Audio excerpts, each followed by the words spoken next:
Welcome to the Joy Lab podcast, where we help you uncover and foster your most joyful self. Your hosts, Dr. Henry Emmons and Dr. Amy Prasek, bring you the ideal mix of soulful and scientifically sound tools to spark your joy, even when it feels dark. When you're ready to experiment with more joy, combine this podcast with the full Joy Lab program over at joylab.coach. Hello, I'm Henry Emmons. And I'm Amy Prasek. So welcome to Joy Lab, where we infuse science with soul to help you uncover joy. To do that, too excited, we focus on our elements of joy, the positive inner states and emotions that become the building blocks for a joyful life. So I'm excited about this next aspect of gratitude that we're digging into today, which is choosing wisely. So if you haven't listened to episodes 30 and 31, you may want to go back because it'll help sort of make sense of this. So as we talk about choosing gratitude, you may have been on Instagram lately and maybe bombarded with polished pictures with hashtag grateful and hashtag blessed stamped everywhere. And don't get me wrong, I'm happy you're hashtag grateful for your exclusive island vacation that you go to on your private jet. At least that's what I'm practicing with our element of sympathetic joy, which is in December. Nonetheless, I think those hashtags can be frustrating at times, sort of making gratitude seem both exclusive to those with yachts and also kind of the only right way to feel. You know, no matter how you're feeling, you should be grateful. And my thing is that I want to choose gratitude, like consciously choose it, even though I don't have a jet or an Instagram account. So let's get into it. Let's talk about consciously choosing gratitude. Right. So we are in our third episode of working on gratitude, and this is really where the rubber meets the road. This might be the hardest of the three aspects of mindfulness simply because it involves action. We actually have to do something. But that's also why it might have the most potential to really change us for the better. There's a popular notion of mindfulness as living in the moment or maybe being present. It is those things, and it's also so much more. I try to remember that this practice came from an awareness that life is hard. And the practice itself was intended to be a pathway through the hardness of life as a way to help move beyond suffering and into a more joyful life. So before we can find our way through all of this, we do have to train ourselves to see what is, to be more clear-eyed, more aware of what's really true. And if we do see what is true, then really our only authentic response is to accept the truth of it and to stop trying to shape reality to meet our own desires, which is a pretty fruitless activity anyway, right? We try hard though, right? Yeah. So all of this is to get us to this point of being able to choose freely how to respond to what is. Because we do get to choose. And nobody says we have to choose the healthier or wiser response every time. But if we can create just a little space to let our wiser mind weigh in on things, then maybe we will make a choice that is more life-giving for us. I think it can take some heavy lifting to get to that point, but once we do create a new normal, say we're feeling grateful is our more natural automatic response, then things get much, much easier. Yeah, I want to soak in that reminder. You don't need to choose the healthier or wiser option every time. That is freeing. It gives us that choice. I had an amazing breakfast yesterday morning of coffee and truffles from St. Croix Chocolates, like the most amazing chocolate shop in the world. And I was really grateful for it. Wait. You had breakfast of coffee and chocolate truffles. I want to eat with you. Right. And, but what's funny at the same time is we work on this stuff like gratitude and our other elements of joy, making those life-giving choices gets to be easier, which I do think chocolate is life-giving in many ways. But I won't have chocolate and coffee every morning, I see and accept, because I get on a sugar high. I'm like a 6-year-old at a birthday party. Tangent. Anyway, when we were working on these episodes, Henry, you and I were talking about this idea of habit energy. It's a Buddhist term, but a central concept in psychology and behavior change. And we actually talk about it a lot here at Joy Lab in so many different ways. Really just this idea that certain habits get pretty hardwired in our brains. It's for efficiency's sake, no matter the habit, helpful or not. If a pattern has been set, then our brain creates some shortcuts. It removes a lot of the decision processes for us, lightens the cognitive load, so we don't have to think about every little thing throughout our day and make all of these decisions. And it's awesome, like when you pick up a fork and you can eat your truffles, your breakfast truffles, without having to focus on how to hold your fork and get those truffles in, aim for your mouth. That might seem silly, but if you watch a toddler, or my 4-year-old even at this point, still learn how to use a fork, you can see how much attention it takes. And like, just imagine if we had to do that for every meal. So that habit energy can fuel some great stuff to get you through your day. But maybe there's some other forks you want to change. And that's when habit energy can get you stuck. And that's what we're talking about today, how gratitude energy can feel something different. Yeah, I find it so helpful to think about habits of the mind. Many people who have depression, for example, have developed a habit of seeing what's wrong or maybe expecting the worst. Now, they didn't do this on purpose. Like all the rest of us, they're just not aware of their mental habits. And that's exactly why we all need to do something to practice greater awareness. We just need to become more aware of what's going on in here in our brains to see what is. Then you can make a more conscious choice to develop a different habit. You can practice seeing the things that add to your life and not just the things that threaten it. In the last episode, we talked a bit about the amygdala, which is kind of like that panic button in the middle of the brain. It goes off very loudly when we feel threatened.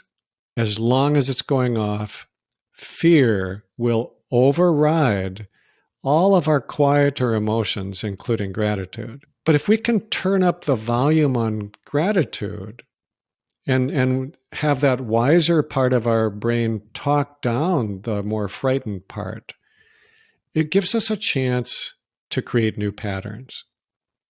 It's just like we've talked about before, making paths in a meadow by walking across it. We can choose to stop walking down the scary path, and we can choose instead to take the grateful path. The more we do it, the stronger that new path becomes. So we're basically trying to take advantage of a really simple part of being human, that we are creatures of habit. So what we want to do is to try to make a habit of gratitude. Yeah, I think gratitude is so unique as well, as you're describing, Henry, and similar to our other elements of joy, because it works on both of those paths. It sort of covers the hypervigilant, over-surveillant, amygdala shouting when you're threatened path.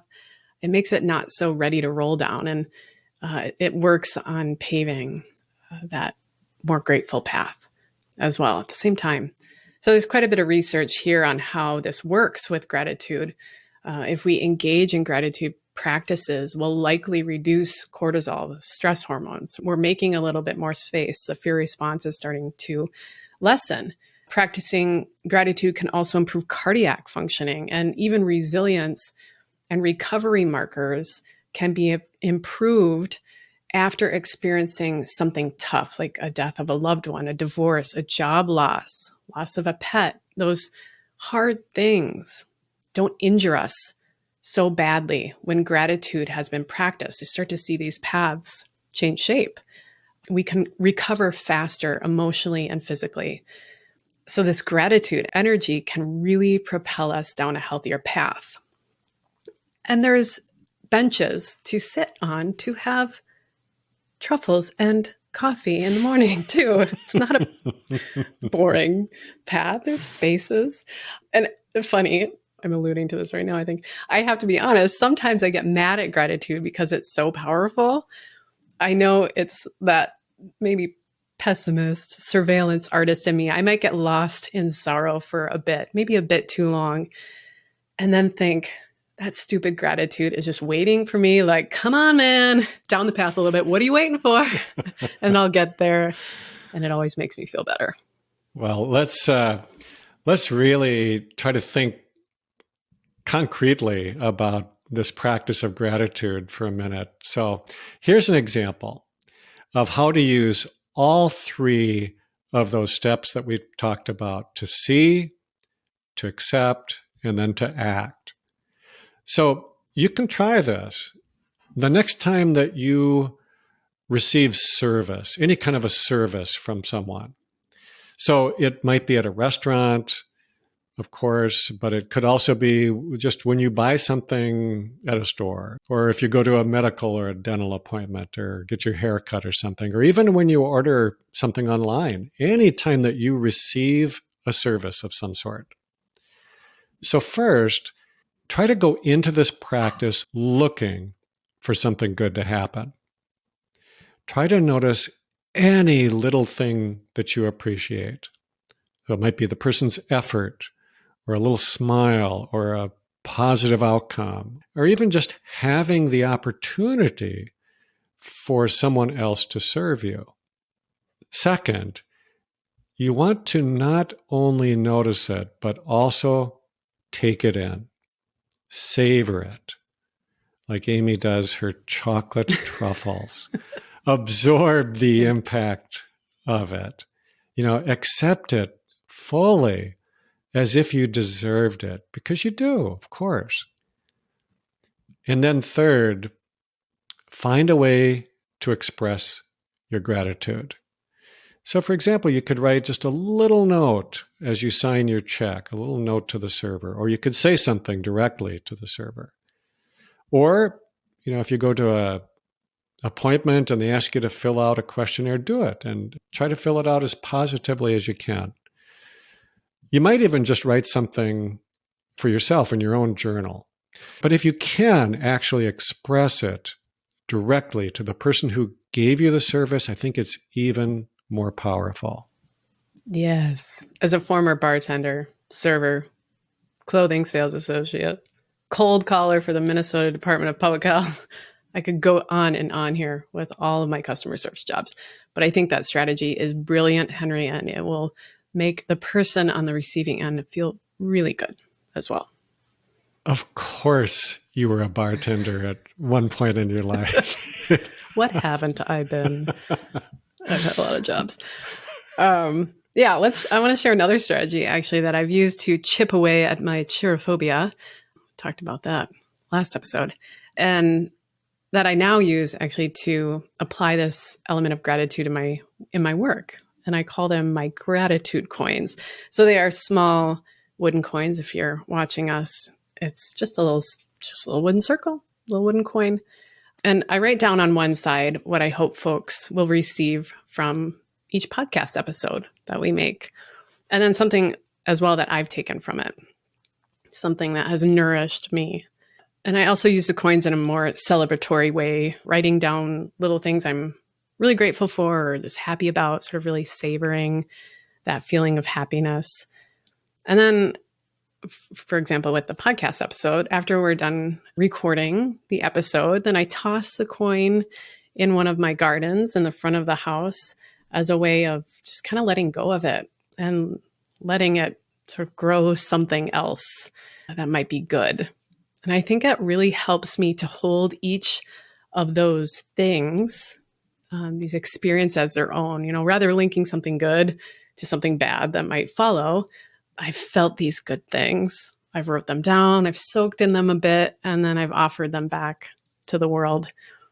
And here's where this gratitude energy comes in as well. I've been going through coins way faster than I did when I first started, sort of one episode at a time. But now I'm just picking up coins and noticing other things I want to hold on to for a bit longer. I want to savor. So I bought 200 initially thinking I'd have them forever, but now I just am going through them so quickly, and it opens me up a bit more. I'll have to get some more to take in that full experience, whatever it might be. I love that, Amy. I just love it. I'm really taken with the notion of using coins. You called them coins instead of just wooden discs or circles or something like that. And I just think it's such a great metaphor, because even though you can't spend them, like in a store, you have made them valuable by giving them some meaning. Right. And then I love this too, that instead of holding on to them, you offered them back to the world, which I just think is so important. I actually tried to think of money like this. We need to save money for the future. I'm very much in favor of that. But in essence, I think money represents an exchange of energy. It's just not meant to be stored. It's meant to flow, because it's that flow of energy that makes things happen in the world. Now, this might be a stretch. I get that. But I think that this relates directly to gratitude. I myself have just become a lot freer with money than I used to be. Now, I know that might have something to do with stage of life. You don't have to save for kids to go to school anymore. There's things that have changed. But I think for all of us, no matter what stage of life, money is flowing through our hands constantly. And it kind of gives us this constant opportunity to be grateful. Whenever money comes to us, we can notice it, accept it, and choose to feel grateful, rather than maybe feeling entitled or even resentful that we didn't get more money. And then each time we send our money off somewhere else, we can actually be grateful that we were able to do that. Now, I know that the usual thoughts about money are that we just don't have enough. We never have enough. We always want more. And I get that. But at this particular moment, when we're sending money on its way, we do have enough. We had enough to do that. So I think you created just a great ritual with your wooden coins. And, we could do something similar with metal, plastic, electronic, Bitcoins, whatever shape our, money takes. And it's really just as you described it. Feel the abundance that has come to you. Soak in it for a little bit. And then offer it back to the world. It's just beautiful. Yeah.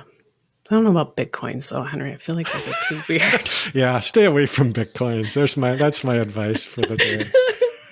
We have no financial advice to give. I gotta be honest. I'm working with wooden coins over here. Old school. But yeah, we've explored the see, accept, act process as it relates to gratitude. And I do hope you all have found some resonance here, some insights and strategies to help you apply this element of gratitude in your life, to see more clearly the good that is present, to accept the joys and the sorrows, and to take action in ways that are nourishing, and that generate even more gratitude to fuel you on your way, whether it's coins or your hands, writing these moments of gratitude down, it certainly grows. So I think to end, we'll look to Rumi for some wisdom. 2 quotes that I think fit so well to what we've discussed and as we move together with more gratitude. Here they are. You have to keep breaking your heart until it opens. And this one.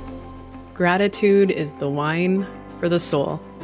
Go on, get drunk. It's such a perfect ending for this episode. Cheers. Yes. With truffles. Thank you for listening to the Joy Lab podcast. If you enjoyed today's show, visit joylab.coach to learn more about the full Joy Lab program. Be sure to rate and review us wherever you listen to your favorite podcasts.